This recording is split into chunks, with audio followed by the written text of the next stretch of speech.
الحمدللہ قرآن مجید رمضان میں نازل ہوا، شہر رمضان الذی انزل فیہ القرآن۔ ویسے تو عام دنوں میں بھی قرآن مجید پڑھنا چاہیے کثرت کے ساتھ، اس کے ساتھ ایک مضبوط تعلق ہونا چاہیے، کیونکہ قرآن مجید ہی وہ واحد چیز ہے جس کے ذریعے بندہ اللہ تعالیٰ سے براہ راست جڑ جاتا، یعنی ڈائریکٹ ریلیشن شپ، ڈائریکٹ کانٹیکٹ۔ کیونکہ ایک حدیث کے مطابق قرآن کریم کا ایک سرا بندے کے ہاتھ میں اور دوسرا اللہ کے ہاتھ میں، تو گویا وہ چیز جو براہ راست ڈائریکٹ اللہ کی طرف سے آ رہی ہے، دوسری طرف اگر ہم اس کو تھام لیتے ہیں، پکڑ لیتے ہیں، تو اس کا کیا معنی ہے؟ ہم ایک طرح سے اللہ تعالیٰ سے جڑ جاتے ہیں، اور جب اس کو چھوڑتے ہیں تو گویا ہم اللہ تعالیٰ سے دور ہو جاتے ہیں۔ اور قرآن پاک کے پکڑنے کا مطلب کیا ہے؟ یہ نہیں کہ اگر مصحف کو ہم ہاتھ میں رکھیں تو گویا ہم نے رسی کا ایک سرا ہاتھ میں پکڑ رکھا ہے اور بس ہمارے ساتھ ہے۔ اس کو پکڑنے کا مطلب یہ ہے کہ اس کو پڑھتے رہیں، اس میں غور و فکر کرتے رہیں، اس کو سنتے رہیں، یہ کسی نہ کسی طرح اس کے ساتھ عملی تعلق ہو ہمارا۔ صفحہ نمبر 91، فصل اول، قرآن کریم کی تلاوت کے آداب اور فضیلت۔ قرآن کریم کی سب سے بڑی فضیلت یہ ہے کہ وہ اللہ تعالیٰ کا کلام ہے۔ باقی تمام چیزیں کیا ہیں؟ اللہ تعالیٰ کی تخلیق، کریشن، اور قرآن واحد ہے جو اللہ کا کلام ہے۔ تو کریشن اور سپیچ میں فرق ہے نا۔ اللہ تعالیٰ نے بہت سی آیات میں خود اس کی عظمت بیان فرمائی ہے۔ فرمایا ھذا کتاب انزلناہ مبارک، اور ہم نے اس کتاب کو اتارا، یہ برکت والی ہے، یعنی خیر و بھلائی سے بھرپور ہے۔ اور فرمایا ان ھذا القرآن یہدی للتی ہی اقوم، یہ قرآن وہ راہ دکھاتا ہے جو بہت سیدھی ہے یا سب سے زیادہ سیدھی ہے۔ ہم ہر نماز کی ہر رکعت میں سورۃ فاتحہ میں یہ دعا مانگتے ہیں، اہدنا الصراط المستقیم، کہ اللہ ہم کو سیدھا راستہ دکھا۔ تو وہ راستہ کہاں سے نظر آئے گا؟ کون بتائے گا؟ کون دکھائے گا؟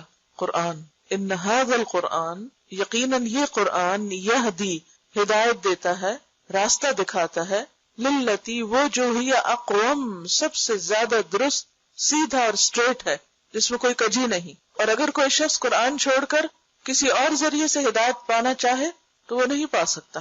اور فرمایا لا یأتیہ الباطل من بین یدیہ ولا من خلفہ، باطل نہ سامنے سے اس پر آ سکتا ہے نہ پیچھے سے، یعنی اس کتاب میں کسی قسم کی کوئی مداخلت نہیں ہو سکتی، اس کے الفاظ میں، اس کے کلام میں کچھ بھی اور داخل نہیں کیا جا سکتا، نہ نکالا جا سکتا ہے۔ یہ ایک مضبوط کلام ہے، اللہ تعالیٰ نے اس کی حفاظت کا ذمہ لیا ہے۔ بخاری شریف کے افراد میں حضرت عثمان بن عفان رضی اللہ عنہ کی حدیث ہے۔ افراد کا کیا معنی ہے؟ افراد بخاری شریف کے افراد میں، آپ نے لفظ متفق علیہ سنا، کیا مطلب ہے جسے بخاری اور مسلم نے روایت کیا ہے؟ اور افراد کا پھر کیا معنی ہوگا؟ اکیلے بخاری نے جس کا روایت کی۔ نبی صلی اللہ علیہ وسلم نے فرمایا تم میں سے بہترین آدمی وہ ہے جو قرآن سیکھے اور سکھائے، خیرکم من تعلم القرآن وعلمہ۔ اور حضرت انس رضی اللہ عنہ نے کہا رسول اللہ صلی اللہ علیہ وسلم نے فرمایا کچھ بندے اللہ تعالیٰ کا اہل و عیال ہیں۔ کہا گیا اے اللہ کے رسول صلی اللہ علیہ وسلم وہ کون لوگ ہیں، یعنی جن کو اللہ نے اپنا اہل و عیال کہا ہے؟ تو فرمایا قرآن والے ہی اللہ کا اہل و عیال اور اس کے خاص بندے ہیں۔ اسے نسائی نے روایت کیا ہے اور حدیث صحیح ہے۔ اہل عیال کون ہوتا ہے؟ کس کو کہتے ہیں؟ فیملی کو۔ ویسے تو اللہ کا کوئی بیٹا نہیں، کوئی بیوی نہیں، کوئی رشتہ دار نہیں، لیکن قرآن والوں کو اللہ تعالیٰ نے اپنے فیملی کس اعتبار سے کہا ہے؟ ان کو عزت اور تشریف اور اعلیٰ مقام دینے کے لیے۔ فیملی سے کیوں تشبیہ دی؟ کہ فیملی کیوں کہا؟ اہل و عیال کیوں کہا ہے؟ کلوز، کیونکہ انسان کے سب سے زیادہ قریب اس کے اہل و عیال ہوتے ہیں۔ ہم میں سے ہر شخص چاہتا ہے کہ وہ اللہ کا مقرب بندہ بنے، اللہ کے قریب ہو، اللہ کا قرب اس کو نصیب ہو، اسے اللہ کی محبت نصیب ہو، وہ اللہ تعالیٰ کے خاص خاص خاص بندوں میں شمار ہو۔ ہر ایک کا یہ شوق ہوتا ہے، لیکن وہ کون سا طریقہ ہے، وہ کون سا نسخہ ہے، وہ کیا ذریعہ ہے کہ ہم اس کے خاص بندے، کیونکہ اس حدیث کی وضاحت خود حدیث کے الفاظ میں ہے، اور اس کے خاص بندے، کیونکہ خاص بندے، اسپیشل پیپل، قریب ترین لوگ انسان کے لیے کون ہوتے ہیں؟ اس کے گھر والے۔ اور پھر اللہ تعالیٰ جب کسی کو اپنا اہل کہتا ہے تو اس کا مطلب یہ کہ وہ میرا خاص چنا ہوا بندہ ہے، قریب ترین ہے، وہ لوگ جو اس کو بہت پہچانتے ہیں۔ اور اللہ کی پہچان کہاں سے ہو سکتی؟ اس کے کلام کے ذریعے۔ اس کو اس طرح بھی سمجھ سکتے ہیں کہ کسی کو بھی اگر آپ سمجھنا چاہیں تو صرف اس کی شکل و صورت سے نہیں سمجھ سکتے۔ جیسے شیخ سعدی نے کہا نا کہ انسان کے عیب و ہنر چھپے رہتے ہیں جب تک وہ خاموش رہتا ہے، اور جب وہ بولتا ہے، جب وہ بات کرتا ہے تو اس کی خوبیاں اور خامیاں کھل کے سامنے آ جاتی ہیں۔ کسی انسان کو بھی پرکھنے کا ذریعہ کیا ہے؟ اس کا کلام، اس کی بات، اس کی گفتگو کا انداز۔ تو اللہ تعالیٰ کی معرفت، اللہ تعالیٰ کی پہچان کس طرح ہو سکتی؟ یعنی ویسے تو کائنات کی مختلف نشانیاں ہیں، بہت سی جو اس کی کریشن اس کو دیکھ کر بھی اللہ کی پہچان ہوتی، لیکن جو پہچان قرآن کے ذریعے سے ہوتی ہے، اس کے کلام کے ذریعے سے ہوتی ہے، وہ کسی بھی دوسرے ذریعے سے نہیں ہو سکتی. نہ آپ کی عقل، نہ آپ کے انٹیلیجنس، آپ کی سمجھ بوجھ، آپ کے دنیاوی علوم، علم، کائنات میں گہرا غور و فکر، یہ سب چیزیں اپنی جگہ ہیں، لیکن سب سے بہترین ذریعہ اللہ کی پہچان کا اللہ کا کلام ہے، اور یہی اس سے قرب کا ذریعہ ہے. ایک اور حدیث میں ہے کہ نبی صلی اللہ علیہ وسلم نے فرمایا اللہ اس دل کو عذاب نہ کرے گا جس نے قرآن کو یاد رکھا، لیکن حدیث ضعیف ہے. اگرچہ ہم دیکھیں کہ معنی کے اعتبار سے بات میں ایک سینس ضرور ہے، یعنی اسے ہم نبی صلی اللہ علیہ وسلم سے منسوب نہیں کر سکتے، لیکن اگر اسے ویسے ایک بات کے طور پر لیں کہ وہ دل جس میں قرآن محفوظ ہو، کیونکہ قرآن کہاں اتارا گیا؟ دل پر. اور جب ہم اسے یاد کرتے ہیں، اسے غور و فکر کرتے ہیں، پڑھتے ہیں، سمجھتے ہیں، تو سب سے زیادہ کیا چیز انوالو ہوتی؟ دل. تو وہ دل اللہ کے قریب ہوتا ہے، اللہ تعالیٰ کی رحمت تلے ہوتا ہے، جس دل میں قرآن کی محبت ہوتی ہے، اور جس دل میں قرآن محفوظ ہوتا ہے، اور جس پر قرآن ایک طرح سے نازل ہوتا ہے. نازل ہونے کا مطلب وحی کا نازل ہونا نہیں ہے، نازل ہونے کا مطلب اس کے معانی کا انکشاف ہے، اور اس کے اندر غور و فکر کی صلاحیت ہے. تو وہ جگہ جو ہر وقت قرآن میں مشغول ہو، آپ دیکھیے کہ جس جگہ قرآن مجید پڑھا جا رہا ہو تو کیا ہوتا ہے؟ اس جگہ پر رحمت اور سکینت نازل ہوتی ہے. حدیث میں آتا ہے نا، مجتمع قوم فی بیت من بیوت اللہ یتلون کتاب اللہ ویتدارسونہ بینہم الا ونزلت علیہم السکینہ وغشیتہم الرحمہ وحفتہم الملائکہ، کہ جب بھی کچھ لوگ اللہ کے گھروں میں سے کسی گھر میں اکٹھے ہو کر کیا کرتے ہیں؟ جمع ہو کر یتلون کتاب اللہ، اللہ کی کتاب پڑھتے، ویتدارسونہ بینہم، اور آپس میں اس کو سیکھتے سکھاتے ہیں، الا ونزلت علیہم السکینہ، مگر ان پر سکینت اترنے لگتی، غشیتہم الرحمہ، رحمت ان کو ڈھانپ لیتی، حفتہم الملائکہ، ملائکہ ان کو اپنے گھیرے میں لے لیتے ہیں. اگر اس جگہ کے ساتھ یہ معاملہ ہوتا ہے جہاں قرآن پڑھا جاتا ہے، تو وہ دل جو قرآن کی محبت سے سرشار ہو اور اس میں غور و فکر میں مشغول ہو، تو یقیناً وہ بھی اللہ کی رحمت کا مستحق ہوگا. اس کے برعکس وہ دل جس میں حسد اور بغض اور نفرت اور کینہ اور بہت سی اور منفی چیزیں بھری بھی ہوں، تو اس کے بارے میں کیا آتا ہے؟ اور بخل خاص طور پر قرآن مجید میں آتا ہے نا، آگ جو ہے وہ ان کے دلوں تک پہنچ جائے گی. تطلع علی الافئدہ، ویل لکل ہمزہ میں آتا ہے نا، ویل لکل ہمزۃ لمزہ الذی جمع مالا وعددہ، وہ جس نے مال جمع کیا اور گن گن کے رکھا، یحسب ان مالہ اخلدہ، وہ سمجھتا ہے کہ اس کا مال ہمیشہ اس کے پاس رہے گا. کلا، ہرگز نہیں، لینبذن فی الحطمہ، وہ ضرور بضرور توڑ پھوڑ دینے والی میں پھینکا جائے گا. حطمہ جہنم کا ایک نام ہے. وما ادراک ما الحطمہ، اور تمہیں کیا معلوم کہ حطمہ کیا ہے؟ نار اللہ، اللہ کی آگ، الموقدہ، جو بھڑکائی جا چکی، التی تطلع علی الافئدہ، وہ جو دلوں کو جا پکڑے گی. ویسے تو آگ سارے جسم کو پکڑے گی، لیکن خصوصی طور پر دل کو کیوں جا کے پکڑے گی؟ کیونکہ دل ہی مرکز تھا دنیا کی محبت کا. دل میں ہی یہ بخل اور مال کی محبت اور سارا وقت بس وہی کیلکولیشنز کرتے رہنا اور ان کیلکولیشن سے باہر ہی نہ نکلنا، اور باقی ہر چیز کو بھلا کر صرف اور صرف اسی چیز میں مشغول ہونا، اور اللہ کی یاد اور اللہ کی محبت اور اللہ کی بھیجی ہوئی ہدایت اس سے بالکل غافل ہو کے جینا، یہ اس بات کی علامت ہے کہ وہ سزا بھی خاص طور پر وہاں تک پہنچے گی. اور پھر یہ کہ کوئی بھی چیز جو دل تک پہنچ جاتی ہے وہ کہاں تک جاتی؟ مثلا آپ دیکھیں آپ کے بلڈ میں کلاٹس ہوتے ہیں، لیکن جب وہ کلاٹ دل تک پہنچ جائے پھر کیا ہوتا ہے؟ ہارٹ اٹیک ہو جاتا ہے. دل تک کوئی بھی چیز جو پہنچتی ہے وہ پوری باڈی میں آٹومیٹکلی پہنچ جاتی. تو آگ کو بھی دل تک پہنچایا گیا تاکہ وہ پورے جسم کو اپنی لپیٹ میں لے لے. اسی طرح بنی اسرائیل کے بارے میں آتا ہے، وہ اشربوا فی قلوبہم العجلہ، ان کے دل جو تھے وہ بچڑے کی محبت پلائے گئے.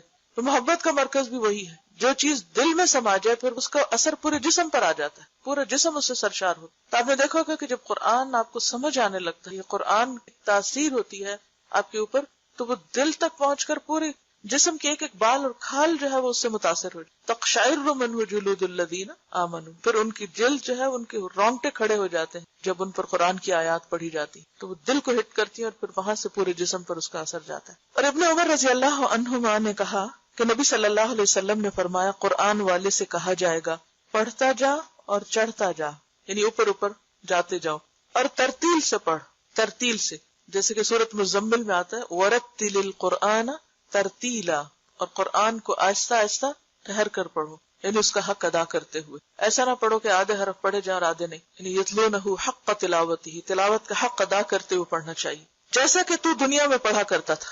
اور اگر کوئی دنیا میں ترتیل سے نہیں پڑھتا اور درست نہیں پڑھتا تو پھر کیا ہے؟ وہ قیامت کے دن اچانک ہی کہیں سے ترتیل شروع کر دے گا؟ نہیں. جو کچھ آپ یہاں کرتے ہیں، جس چیز پر آپ کا خاتمہ ہوگا، آپ کی کل یعنی آخرت کا آغاز وہیں سے ہوگا. ویسے ہی آپ اٹھیں گے، وہی کچھ کریں گے جو یہاں کر رہے ہیں. کیونکہ آخرت دراصل کیا ہے؟ تصویر کا دوسرا رخ. مثلا پیپر پہ آپ کچھ لکھتے ہیں، جیسے یہ لکھا ہوا ہے، تو دوسری طرف کیا نظر آئے گا؟ وہی جو اس طرف لکھا ہوا. تو آج آپ دنیا کی اپنی زندگی کی کتاب میں اس طرف لکھ رہے ہیں، کل آپ کو بعین ہی وہی چیز نظر آئے گی. وہ تبدیل نہیں ہوگی کہ وہاں جا کے وہ کچھ اور بن جائے. تو جیسی کتاب ہم اپنی وہاں دیکھنا چاہتے ہیں، ویسی ہی یہاں لکھنی ہوگی، ویسی ہی بنانی ہوگی. تو اسے کہا جائے گا کہ پڑھتا جا اور چڑھتا جا اور ترتیل سے پڑھ، جیسا کہ تو دنیا میں پڑھا کرتا تھا. یعنی صرف اتنا نہیں کہا کہ تو ترتیل سے پڑھ، بلکہ ساتھ ہی کہا جیسا تو وہاں پڑھتا تھا. یہ ایسے ہی ہے جیسے ہم بعض اوقات کسی سے کہتے ہیں نا، اچھا تم قرآن سناؤ. اچھا وہ جو سورت فلان جگہ سنائی تھی نا، جیسے سنائی تھی ویسے ہی اب سناؤ. کیوں کہتے ہیں؟ کیونکہ وہ پسندیدہ حالت ہوتی ہے. تو اسی طرح اللہ تعالیٰ کسی آواز پر اتنا کان نہیں دھرتا جتنا نبی کی اس آواز پر جو وہ قرآن کو خوش الحانی کے ساتھ پڑھتا. تو اگرچہ اس حدیث میں نبی کے الفاظ استعمال ہوئے ہیں، لیکن نبی کے بعد بھی جو لوگ خوبصورتی کے ساتھ قرآن پڑھتے ہیں تو اپنی خوبصورت آوازوں اور اپنے خوبصورت انداز کے ذریعے اللہ کی رحمت کو متوجہ کرتے ہیں. تو اسے وہاں بھی کہا جائے گا جیسے خوبصورت تم دنیا میں پڑھتے تھے، جتنا اہتمام تم اس کے ساتھ دنیا میں کرتے تھے، ویسے ہی اب پڑھو، ویسا ہی شروع کرو دوبارہ. تیری منزل وہاں ہے جہاں تجھے تیری آخری آیت کی قرات پہنچا دے. یعنی تمہارا مقام اتنا ہی بلند ہوگا. آپ نے کبھی دیکھا ہوگا مختلف چیزوں کا جب گراف بنتا ہے تو اس میں بعض اوقات کمپیریزن ہوتا ہے، مثلا ایئرلی مختلف چیزوں کی پروڈکشن یا مختلف چیزوں کی پروگرس کا جب گراف بناتے ہیں تو اسے 2005 میں گراف اتنا ہے، پھر 6 میں اتنا تھا، 7 میں اتنا تھا. تو آپ نے دیکھا ہوگا کہ جتنی کوئی محنت یا کوشش کرتا ہے اس کے مطابق ہی اس کا گراف اونچا جاتا ہے. تو جو شخص جتنی خوبصورتی کے ساتھ، جتنی توجہ کے ساتھ، جتنے اچھے طریقے سے دنیا میں قرآن پڑھتا ہے، اسی طریقے سے جب وہ آخرت میں پڑھنا شروع کرے گا تو اس کا گراف اتنا ہی بلند ہوگا، اس کا مقام اور اس کی جگہ جنت میں اور اس کا جو گھر ہوگا اتنا ہی بلند ہوگا. پہلے بھی شاید آپ سے بات ہوئی تھی کہ جنت کے جو درجے ہیں وہ اتنے ہیں جیسے ایک آسمان سے دوسرے کا فاصلہ، یا ایک اور جگہ پر آتا ہے 500 سال کے برابر، یا ایک اور جگہ پر آتا ہے کہ جیسے تم میں سے کوئی آسمان میں ستارے کو دیکھے. اب جب ہم ستاروں کو دیکھتے ہیں تو جیسے فارم ہاؤسز ہوتے ہیں، دور دور سکیٹرڈ گرین لینڈ میں گھر چھوٹے چھوٹے ہوتے ہیں، تو ہم دور سے بازو کا دیکھ کے پہچان وہ فلاں کا گھر ہے، وہ فلاں کا گھر ہے. تو بالکل اسی طرح جو اعلیٰ درجے کے لوگ ہوں گے ان کے گھر بھی سٹارز کی طرح پورے اس میں بکھرے ہوئے ہوں گے، وہ فلاں کا گھر ہے، وہ فلاں کا گھر ہے. اور کس کا کتنا بلند ہے اسی اعتبار سے ہوگا جتنا اس کا قرآن کے ساتھ تعلق ہے. اگرچہ یہ نہیں کہ صرف قرآن ہی ذریعہ ہے بلند مقام حاصل کرنے کا، لیکن قرآن ایک بہترین اور سب سے اچھا ذریعہ ہے. اگرچہ صدقہ خیرات اور نمازوں میں بہت اہتمام کرنا اور دیگر عبادات میں بہترین اہتمام بھی انسان کے درجوں کی بلندی کا باعث بنے گا، لیکن خصوصی طور پر جو نص سے ہمیں دلیل ملتی ہے وہ قرآن کی قرات ہے. لیکن ہم میں سے کتنے لوگ ہیں کہ جو اپنی قرات کو درست کرنے کے لیے سچے دل سے محنت کرتے ہیں، کہتے اچھا کر لیں گے، پڑھ لیں گے، لیکن یاد رکھیے کہ یہ چیز کبھی بھی آرزو اور تمناؤں سے نہیں آتی. اس کے لیے سخت محنت کی ضرورت ہوتی، شدید کوشش کی ضرورت ہوتی. یہ نہیں ہو سکتا کہ ایک دفعہ آپ بیٹھ کے کسی سے ایک دفعہ پڑھ لیں یا کوئی اچھی قرات سن لیں اور آٹومیٹکلی آپ کی قرات خود اچھی ہو جائے گی. اس کے لیے آپ کو توجہ دینی پڑے گی. دنیا میں بھی اگر آپ کوئی باغ لگاتے ہیں تو توجہ نہ دے تو وہ سوکھ جاتا ہے. اسی طرح قرآن کی ہر آیت ایک درخت کی طرح ہے، تو اگر آپ اس کو توجہ نہیں دیں گے تو درخت سوکھ جائیں گے. تو ہر آیت الگ الگ اپنا حق مانگتی. اور آبویسلی یہ حدیث خاص طور پر حافظ قرآن کے لیے بھی ہے، کیونکہ باقی لوگ شاید مصحف دیکھ کے بھی پڑھنے کی اجازت ملے، لیکن جو آبویسلی سمجھ آتی ہے بات وہ یہی ہے کہ انسان کو ویسے ہی پڑھنے کے لیے کہا جائے کہ جیسے دنیا میں پڑھتے تھے، جیسے پڑھتے تھے ویسے پڑھو. تو اگر زبانی پڑھتے تھے زبانی پڑھو، اور شاید دیکھ کے پڑھتے تھے، لیکن اصل جو فوکس ہے وہ قرآن کے طریقہ قرات پر ہے کہ کس انداز سے پڑھتے ہو تم. حضرت بریدہ نبی صلی اللہ علیہ وسلم سے روایت کرتے ہیں کہ آپ صلی اللہ علیہ وسلم نے فرمایا، قیامت کے دن قرآن اپنے ساتھی کو ملے گا. کون ساتھی؟ کون دوست؟ صاحب قرآن، جو قرآن پڑھتا تھا. کیونکہ قبر میں قرآن ایک دوست کی طرح ہوگا انسان کے ساتھ. تو قیامت کے دن بھی قرآن اپنے ساتھی کو ملے گا، جبکہ وہ قبر سے کمزور اور زرد رنگ نکلے گا. یعنی قبر سے جب اٹھایا جائے گا تو وہ کمزور، ویک، زرد رنگ کا ہوگا. وہ کیوں؟ انسان قبر سے نکل کے ایسا کیوں ہوگا؟ اور یہ بھی حسن حدیث ہے، مسند احمد کی روایت ہے. یہ بیسیکلی قیامت کے دن قبروں سے جب لوگ نکلیں گے تو صاحب قرآن جب اٹھے گا تو کمزور ہوگا، زرد رنگ کا ہوگا. کیوں؟ قبر میں رہنے کی وجہ سے یا کسی اور وجہ سے؟ خوف سے.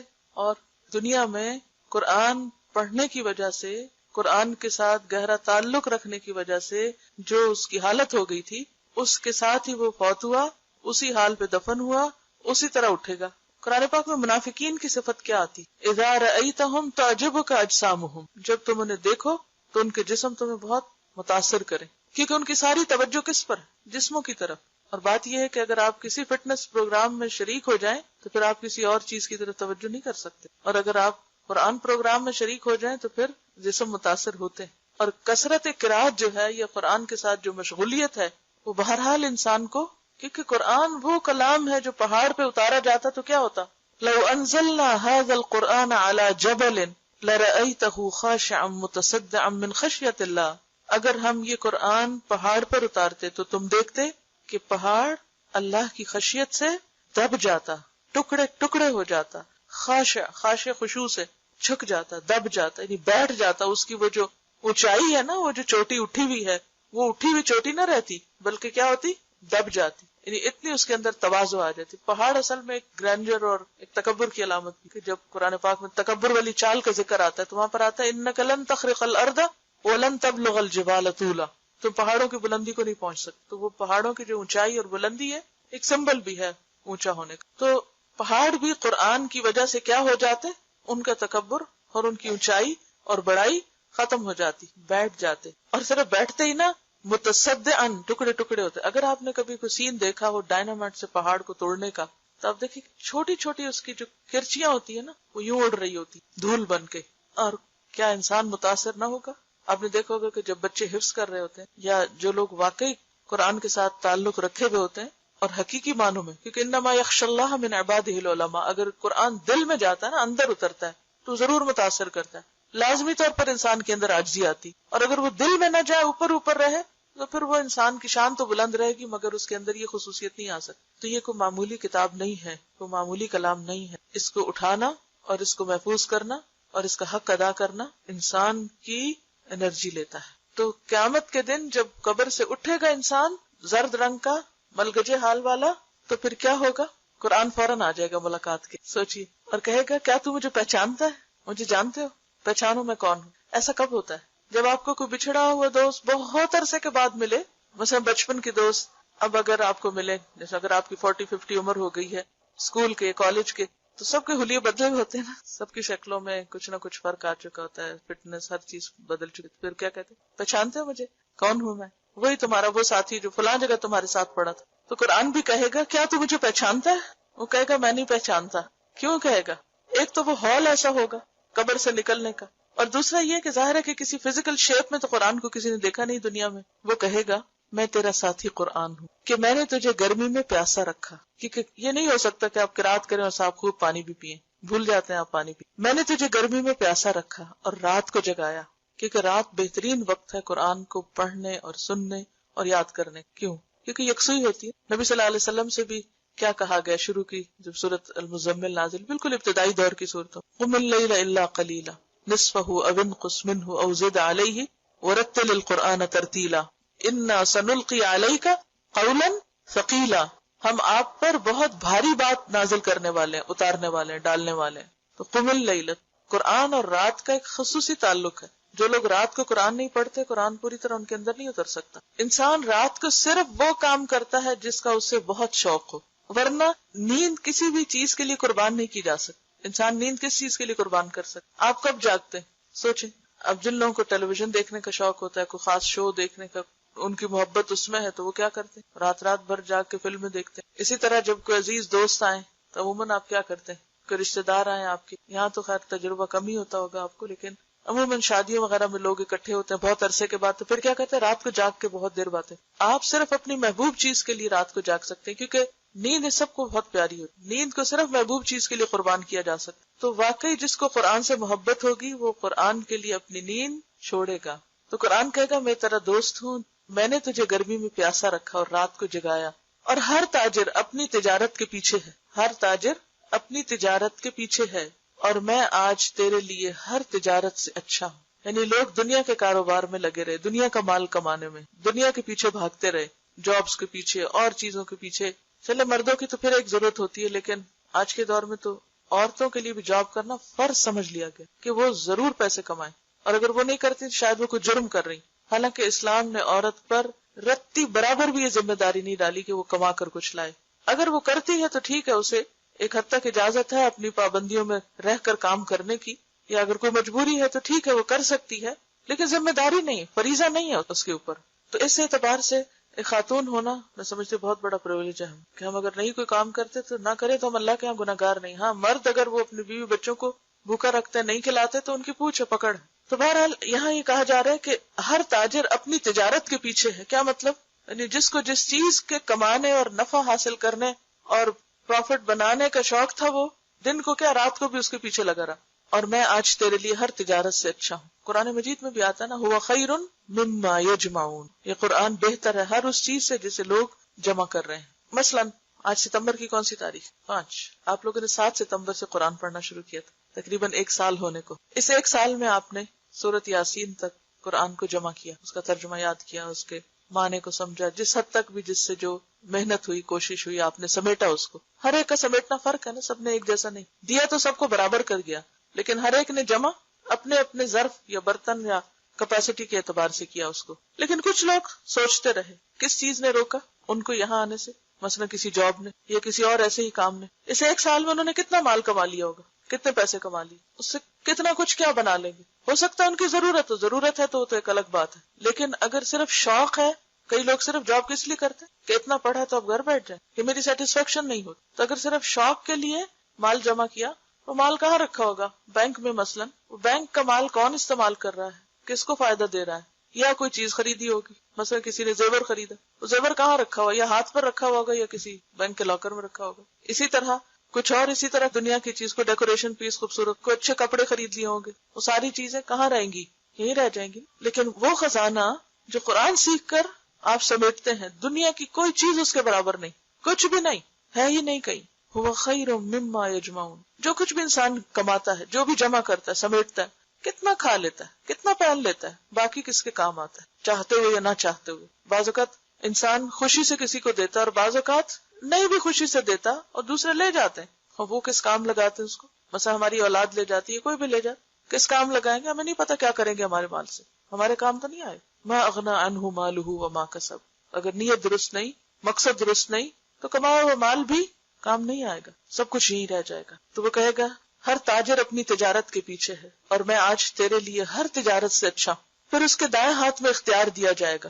حکومت کا بھی لفظ آتا ہے، ملک کا لفظ آتا ہے عربی میں. اور بائیں ہاتھ میں ہمیشہ رہنا، خالدین فیہا جیسے قرآن میں آتا ہے. اور اس کے ماں باپ کو 2 حلے جوڑے پہنائے جائیں گے. حلہ کہتے ہیں جو اوپر کو اوور ڈریس ہوتا ہے نا، عرب لوگ جلباب کی طرح لمبا سا ڈریس پہنتے. اور 2 کا لفظ یہ نہیں کہ ایک کے اوپر ایک پہنا دیا، مطلب یہ ہے کہ ایک نیچے پہنا ہوتا ہے اور ایک اوپر اوڑا ہوا ہوتا ہے.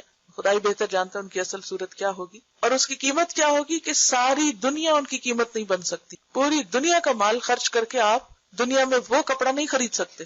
وہ کہیں گے یہ حلے ہمیں کس سبب سے پہنائے گئے ہیں، اتنے خوبصورت کپڑے ہمیں کیوں دیے جا رہے ہیں؟ کہا جائے گا تمہارے بیٹے نے قرآن یاد کیا تھا. اور اگر ماں باپ کی یہ عزت ہے تو خود اس شخص کی عزت کیا ہوگی، خود اس کو کیا دیا جائے گا، کیا پہنایا جائے گا. پھر کہا جائے گا جنت کے درجات اور بالا خانوں میں پڑھتا جا اور چڑھتا جا. اقرا ورتقی کا لفظ آتا ہے عربی، ترقی کرتے جاؤ.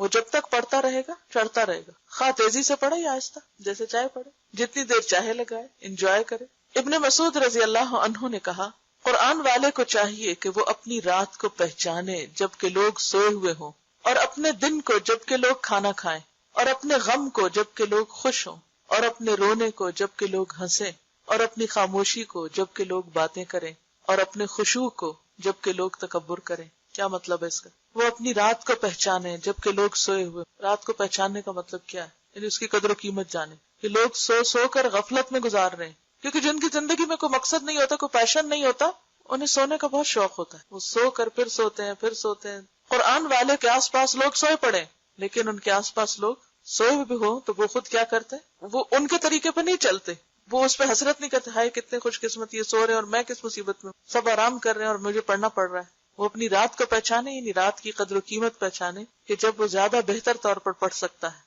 اور اپنے دن کو جب کہ لوگ کھانا کھائیں. آج کل چونکہ رمضان ہے تو لمیٹڈ ٹائم ہوتا ہے نا کھانا کھانے کے لیے بھی اور سمیٹنے کے لیے بھی. اور آج سحری کے وقت جب سحری کے بعد چیزیں سمیٹ رہی تھی تو میں یہ سوچ رہی تھی کہ پہلے دن کی سحری کے مقابلے میں آج زیادہ جلدی سب کچھ سمٹ گیا. وجہ کیا ہے؟ آہستہ آہستہ ہر چیز کٹ ڈاؤن ہو رہی ہے. ہم کیا کرتے ہیں کہ ایک کھانا ہوتا ہے تو اس کے ساتھ لوازمات جو ہیں ہمارے وہ جتنے زیادہ ہوتے ہیں اتنے برتن زیادہ ہوتے ہیں، اتنا ان کو اٹھانے اور رکھنے میں وقت زیادہ لگتا ہے. جب وہ ایک ایک لوازمات کٹ ڈاؤن ہوتے ہیں کہ ٹائم نہیں ہے، اس کو بھی نکالو، اس کو بھی نکالو، اس کو بھی نکالو، اور ایک لمیٹڈ ٹائم میں کیا کھا سکتے ہیں کہ جب آپ زیادہ پکا لیں تو آپ کو کھانے کے لیے تو پھر ایک لمبا ٹائم چاہیے نا، یا اس کو لگانے کے لیے، رکھنے کے لیے، پھر لگانے کے بعد اٹھانے کے لیے. تو میں سوچ رہی تھی کہ زندگی کا زیادہ وقت اور ایک بڑا حصہ خصوصاً خواتین کا لوازمات میں لگتا ہے. کھانا تو ایک ضرورت ہے لیکن لوازمات ضرورت نہیں ہے، وہ ہمارے اپنی بڑھائی ہوئی چیزیں ہیں. جتنی وہ بڑھتی اتنے برتن بڑھتے، اتنا دھونا بڑھتا، اتنا اٹھانا اور ان کا رکھنا، اتنا ہی پھر آپ تھک جاتے. پھر تھکنے کے بعد آپ کے پاس وقت ہے کہ آپ بیٹھ کے آپ قرآن کی قرات کریں. اب آپ اتنے تھک گئے ہیں کہ اب آپ کو دل چاہ رہا ہے کہ آپ سو جائیں، پھر آپ سو جاتے ہیں اور وہ وقت گزر جاتا ہے. آپ آزما کر دیکھ لیں، اگر آپ اپنے لوازمات کم کر دیں گے تو قرآن کے لیے یقیناً وقت نکلے گا. اور اسی طرح دن بھر کوئی پکانے کھانے کا کچھ کام نہیں، خیال بھی نہیں. حتیٰ کہ انسان ایک چائے بھی پیتا نا تو اس کا بھی کپ دھونا ہوتا ہے. پہلے تو بنانی ہوتی ہے، پھر اس کے بعد دھونا ہوتا ہے، تو ٹائم لگتا ہے نا. اور کرنے کو کیا کیا آپ نے؟ چائے کا ایک کپ پیا، لیکن اس کے بنانے سے لے کر اس کو پینے اور پھر اس کو دھونے اور اس کے بعد رکھنے میں آپ ذرا ٹائم دیکھیں کتنا، اس میں ایک پوری صورت یاد ہو سکتی، یہ ریوائز ہو سکتی. لیکن بعض اوقات ہمیں ضرورت نہیں بھی ہوتی. کیا غذائیت ہے چائے میں؟ صرف عادت ہے. ضرورت نہیں بھی ہوتی تو بھی ہم کیا کرتے ہیں؟ بور ہو رہے ہیں، چلو چائے پی. اور یہ نہیں دیکھتے کہ کتنا قیمتی زندگی کا وقت صرف اس میں ہی گزر گیا. اور اگر ہم صرف دن میں 3 کپ پینے کے عادی صرف ایک کپ کو کٹ کریں، جیسے آج کل رمضان میں ہوا ہے، کرنے کو دوسرا بھی کر سکتے ہیں، لیکن وہ بھی ہمیں ہوتا ہے کیا پتا تراویح میں سستی ہو جائے. کچھ نہیں ہوتا، کر کے تو دیکھیں. ول پاور سے کام لے، کچھ نہیں ہوتا. اور اگر نہیں دل مانتا تو اللہ سے دعا کریں، یا رب جتنا میں نے کھایا ہے، جو بھی کھایا، اسی میں برکت ڈال دے، اسی میں طاقت ڈال دے، اسی کو غذا بنا دے، اسی کو دوا بنا دے، اور اسی کو سب کچھ کر دے، اور اس سے زیادہ کہ جھنجٹ میں مجھے نہ ڈال. تو آپ دیکھیں گے کہ اسی کے اندر اللہ آپ کو قناعت دے دے گا اور اس وقت کو آپ قرآن کے لیے استعمال کر سکتے. تو بات یہ ہے کہ قرآن کو پڑھنے کے لیے، یاد کرنے کے لیے آپ کو لازماً وقت چاہیے، اور وقت کہیں اور سے نہیں، ایک اور دن ملے گا آپ کو. یہی دن ہے، اسی میں سے آپ کو نکالنا ہے، اسی میں سے آپ کو اپنے لیے وقت بچانا ہے. آپ دیکھیں کہ ایک عورت کی زندگی خصوصاً ایسی ہوتی ہے کہ سب اس سے صرف ڈیمانڈ کر رہے ہوتے ہیں. شوہر بھی ڈیمانڈ کرتا ہے، بچے بھی ڈیمانڈ کرتے ہیں، رشتے دار بھی ڈیمانڈ کرتے ہیں، مہمان بھی ڈیمانڈ کرتے ہیں، سب اسی سے ڈیمانڈ کر، ہر ایک کو اسی سے اپنی ضرورت پوری کرنی. پھر آپ اپنے لیے نہیں جی سکتے، آپ کے اپنے لیے کچھ بھی وقت نہیں بچتا. کوئی آپ کے لیے نہیں سوچے گا، آپ کو خود سوچنا ہے اپنے کہ کیا ضرورت ہے اور کیا عیش و عشرت ہے، کہاں کٹ ڈاؤن ہے، کہاں سٹاپ ہے، بس یہاں تک، اور اس میں سے کتنا وقت مجھے نکالنا. تو آپ دیکھیں کہ منٹ منٹ کاؤنٹ کرتے کرتے آپ ایک اچھا والا چنک نکال لیں گے اپنی ساری مصروفیات کے ساتھ. اسی میں آپ کو پڑھنا ہے. تو اپنی رات کو پہچانے جب کہ لوگ سوئے ہوئے ہوں کہ وہاں سے کیسے وقت نکالتے. اپنے دن کو جب کہ لوگ کھانا کھائیں تو اس میں سے وقت نکال کر کچھ قرآن پڑھا لیں. اور اپنے غم کو جب کہ لوگ خوش ہوں، کیونکہ خوشی اور ایکسائٹمنٹ میں بھی لوگ بھول جاتے ہیں کہ ابھی انہیں کچھ کام کرنا ہے. اور سب سے زیادہ کیا بھولتے ہیں؟ یا نماز چھوٹی کریں گے یا قرآن کا سبق چھوڑ دیں گے کیونکہ آج ہم خوش ہیں، کہ آج خوشی کا موقع ہے. خوشی کے دن بھی کوئی ایسا کرتا ہے؟ سوچیے اپنی کسی بھی پارٹی، کسی بھی شادی، کسی بھی خاص دن کو کہ کیا اس دن بھی آپ نے قرآن پڑھا تھا یا یاد رہا آپ کو پڑھنا. تو جو صاحب قرآن ہوتے ہیں وہ کس طرح صاحب قرآن بنتے ہیں، وہ کس طرح اللہ کے خاص بنتے ہیں؟ جبکہ لوگ خوش ہو رہے ہوں تو ان کو اپنا غم نہ بھولے. ان کا غم کیا ہوتا ہے میرا قرآن کا وقت ہے، میرا پڑھنا. یہ ہے غم. اپنے غم کو نہ بھولے جبکہ لوگ خوش ہو رہے ہوں.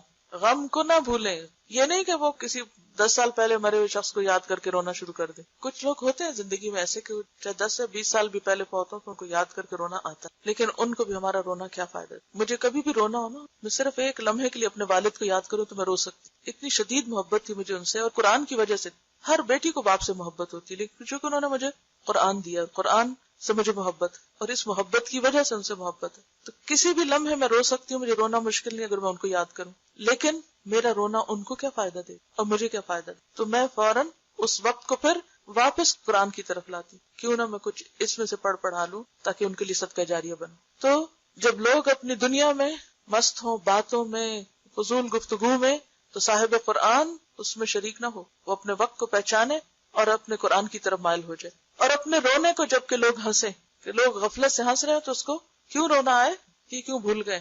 اور اپنی خاموشی کو جب کہ لوگ باتیں کریں، کیونکہ انہی باتوں میں سے وقت نکلے گا آپ کے قرآن پڑھنے کے لیے. اور اپنے خشوع کو جب کہ لوگ تکبر کریں. لوگ کس بات پہ اکڑتے ہیں؟ دنیا کے مال و دولت پہ. کوئی اپنے حسن پہ اترا رہا ہے، اور کوئی اپنے لباس پہ، اور کوئی اپنے زیور پہ، اور کوئی اپنے گھر پہ، اور کوئی اپنی جاب پہ، اور کوئی اپنی ڈگری پہ. جب لوگ ان چیزوں پہ اترائے، کبھی بھی احساس کمتری کا شکار نہ ہو. اس وقت اپنا جائزہ لیں کہ میرے اندر کتنی عاجزی، اور یہ عاجزی کون لاتا ہے؟ قرآن. قاری کے لائق نہیں، یعنی قرآن پڑھنے والے کے لائق نہیں، یعنی اس کو زیب نہیں دیتا، اس کے لیے اچھا نہیں کہ وہ سنگ دل، غافل، شور مچانے والا اور مغلوب الغضب ہو. یہ چار چیزیں قرآن پڑھنے والے کو سوٹ نہیں کرتی، اس کے اوپر نہیں سجتی. کون سی ہے وہ؟ کہ وہ سنگ دل ہو، ہارڈ ہارٹڈ، اس کے اندر کسی کے لیے رحم نہ ہو، غافل، بے فکر پن، یہ بھول گئے وہ بھول گئے، یہ نہیں کیا وہ نہیں کیا، کوئی وعدہ کیا تو اسے چھوڑ دیا، کسی کے ساتھ کوئی بات کہی تو اس میں غیر ذمہ داری کا ثبوت دیا. ایسا نہیں ہوتا وہ. اور شور مچانے والا، یعنی اس کی گفتگو میں بھی ٹھہراؤ ہوتا ہے، وہ چیخ چیخ کے باتیں نہیں کرتا.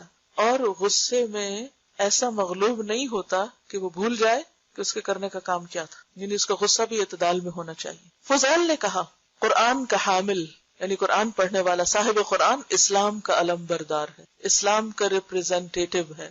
اسے لائق نہیں کہ لغو گوئی کرنے والوں کے ساتھ مل کر لغو گوئی کرے. کیا مطلب؟ کیا نہ کرے؟ بےہودہ کلام نہ کرے، کیونکہ جس زبان سے قرآن پڑھا جاتا ہے اس زبان سے فضول گفتگو زیب نہیں دیتی. بھولنے والوں کے ساتھ بھول جائے. کس چیز کو بھولنے والوں کے ساتھ؟ آخرت کو بھولنے والے. کھیلنے والوں کے ساتھ کھیلے، یعنی اگر لوگ کھیل میں مشغول ہیں تو وہ بھی جا کے کھیلنے لگے. اسے چاہیے اللہ کی عظمت کو ملحوظ رکھے، اور نہ یہ لائق ہے کہ وہ اپنی حاجت کسی کے پاس لے کر جائے، کسی سے سوال نہ کرے، کسی سے کچھ مانگے نہیں، کیونکہ وہ صاحب قرآن ہے، اس کے ساتھ قرآن کا نام ہے، وہ قرآن کی عزت ہے. ایسا کوئی کام نہ کرے کہ جس کی وجہ سے لوگ کیا کہیں، یہ قرآن پڑھے ہوئے ہیں، یہ قرآن پڑھانے والے لوگ ہیں، جیسی مین حرکتیں کرتے ہیں. بلکہ لوگ اپنی حاجتیں اس کے پاس لے کر آئیں. امام احمد بن حنبل رحمۃ اللہ علیہ نے کہا میں نے خواب میں رب العزت کو دیکھا. میں نے عرض کیا اے میرے رب، آپ کی جناب میں تقرب حاصل کرنے والے کس چیز سے تقرب حاصل کرتے، یعنی وہ طریقہ بتائیے کہ جس سے آپ کے قریب ترین ہو جائیں، وہ کون سی چیز ہے؟ فرمایا اے احمد میرے کلام سے، یعنی قرآن سے. میں نے عرض کیا سمجھ کر پڑھنے سے یا بغیر سمجھ کر پڑھنے سے بھی؟ فرمایا سمجھ سے بھی اور بغیر سمجھ کے بھی. یعنی بعض اوقات آپ تلاوت جب کر رہے ہوتے ہیں تو ہر لفظ اور ہر آیت پر غور و فکر نہیں کر پاتے. آپ نے غور کیا کہ جب آپ تجوید کے رولز کو دیکھتے ہیں تو کیا بھول جاتے ہیں؟ میننگ بھول جاتے ہیں. تو پھر آپ کا نہیں کیا فائدہ ایسی تلاوت کا؟ کئی لوگوں کو شیطان یہاں سے بہکا دیتا ہے، کوئی فائدہ نہیں ایسی تلاوت کا، تمہیں سمجھ تو آ نہیں رہی، تم تو صرف اسی پہ توجہ کیے ہوئے. کوئی بات نہیں. کیوں؟ اس لیے کہ آپ قرآن پڑھ رہے ہیں، اللہ کا کلام، اور اس کا ایک ایک حرف کا حق ادا کر رہے ہیں. یہ بھی قابل عزت اور اللہ کے قریب ہونے والا کام ہے. تو ہم سب کو اس بات کا دھیان رکھنا چاہیے کہ ہم کیا ہیں؟ حامل قرآن ہے، صاحب قرآن ہے. ہمارا اخلاق صاحب قرآن ہونے کو ریپرزینٹ کریں. دنیاوی خواہشات اور دنیاوی ضرورتیں کے لالچ رکھنا دل میں اور دنیا کی محبت رکھنا بیسیکلی، کیونکہ قرآن ایسی چیز ہے بابرکت کہ جس کے ساتھ ہر برکت اترتی ہے. لیکن اگر انسان کے دل کے اندر لالچ ہو تو برکتیں چھن جاتی. قرآن پڑھانے کے بعد سوائے اللہ کے انسان کسی چیز کی طرف خواہش نہ رکھے، یعنی دنیا کی حسرت اس کے دل میں. کیونکہ قرآن پڑھنے کے بعد اگر کوئی شخص دنیا کی محبت رکھتا ہے یا کسی اور چیز کو اس سے بڑھ کے امپورٹنس دیتا ہے تو وہ قرآن کی ناقدری کرتا ہے، کیونکہ اللہ نے اس کو وہ دے دیا هو خیر مما یجمعون، جو ہر چیز سے زیادہ بہتر ہے جسے لوگ سمیٹتے ہیں. تو اگر اس کے ہوتے ہوئے قناعت نہیں ہے اندر، اس کے ہوتے ہوئے غنا نہیں ہے اندر، اس کے ہوتے ہوئے اگر دنیا کی ہرس ہے اور ان چیزوں کے پیچھے انسان بھاگ رہا ہے اور ہاتھ پھیلا رہا ہے جو حقیر دنیا کی ہیں صرف اس لالچ کی وجہ سے جو اندر ابھی بھی بھری ہوئی ہے، تو یہ قرآن کی توہین ہے بیسیکلی. ازواج مطہرات کے بارے میں آتا نا، ان کو کہا گیا تھا نا وَاذْكُرْنَ مَا يُتْلَىٰ فِي بُيُوتِكُنَّ، ان کو خاص طور پر آیات اللہ اور حکمت کی باتیں پڑھنے کو اور پڑھانے کو کہا گیا تھا. تو اس کے ساتھ ہی انہی آیات میں کیا ہے، یا ایھا النبی قل لازواجک ان کنتن تردن الحیاۃ الدنیا وزینتها فتعالین امتعکن واسرحکن سراحا جمیلا وان کنتن تردن اللہ ورسولہ والدار الآخرۃ فإن اللہ اعد للمحسنات منکن اجرا عظیما. دو راستے ہیں، جس کو چاہیں اختیار کر لیں. حضرت عائشہ نے کیا کہا، اس بات کے لیے میں اپنے ماں باپ سے مشورہ کروں؟ مجھے تو اللہ اور اس کا رسول اور آخرت کا گھر چاہیے. وآخر دعوانا ان الحمد للہ رب سبحانک اللہم وبحمدک نشہد ان لا الہ الا انت نستغفرک ونتوب